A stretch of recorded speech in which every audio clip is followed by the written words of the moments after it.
Here's the interesting part. In several places, the distance between the Persian Gulf and the Gulf of Oman is surprisingly short. Only a few dozen miles of land separate the two bodies of water, which raises an obvious idea. Why not dig a canal straight through the peninsula? Ships leaving the Persian Gulf could bypass the Strait of Hormuz entirely. Instead of navigating a narrow geopolitical choke point, tankers could sail directly into the open ocean. A brilliant idea. On a flat map. But the terrain tells a very different story. The Musandam Peninsula is not flat desert. It's part of the Hajar Mountains, one of the most rugged landscapes in the Middle East. Sharp limestone peaks rise dramatically from the coastline. Some mountains here climb more than 2,000 meters above sea level. That's more than 6,500 feet. Building a canal here wouldn't mean dredging sand. It would mean cutting through entire mountains, and the canal would have to be enormous. Modern oil tankers, known as Very Large Crude Carriers, or VLCCs, are among the largest ships ever built. To accommodate them safely, a canal would need to be deep, wide, and stable enough for ships hundreds of meters long. The excavation required would be staggering.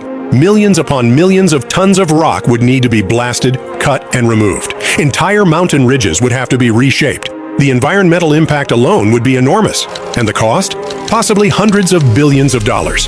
To put that in perspective, even the massive Panama Canal expansion cost around $5 billion. A Musandam Canal could dwarf that many times over. But engineering is only half the challenge. Even if the technical challenges could somehow be solved, another obstacle immediately appears.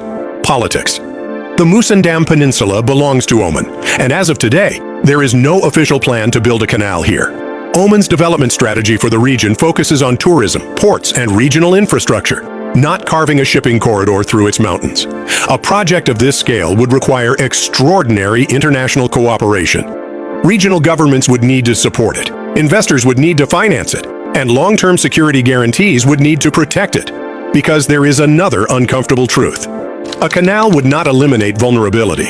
It would simply move the choke point somewhere else. Instead of the Strait of Hormuz, global oil flows would depend on a single artificial canal. And like any canal, it could still be blocked. A grounded tanker, a targeted attack, or even a natural disaster. Any one of these events could shut the route down overnight. The global economy would simply trade one bottleneck for another. So if the Musandam Canal is so difficult, why does the idea keep coming back? Because it reveals something deeper about how the modern world works.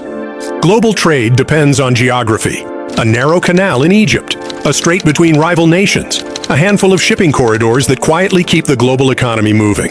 For centuries, these natural choke points have shaped the flow of energy, goods, and power across the planet. The Musandam Canal represents a dream, a way to redesign geography itself, to remove one of the world's most fragile bottlenecks. But reality is stubborn. Mountains are difficult to move. Politics is even harder. For now, the Strait of Hormuz remains exactly what it has always been. One of the most important and most vulnerable energy corridors on Earth.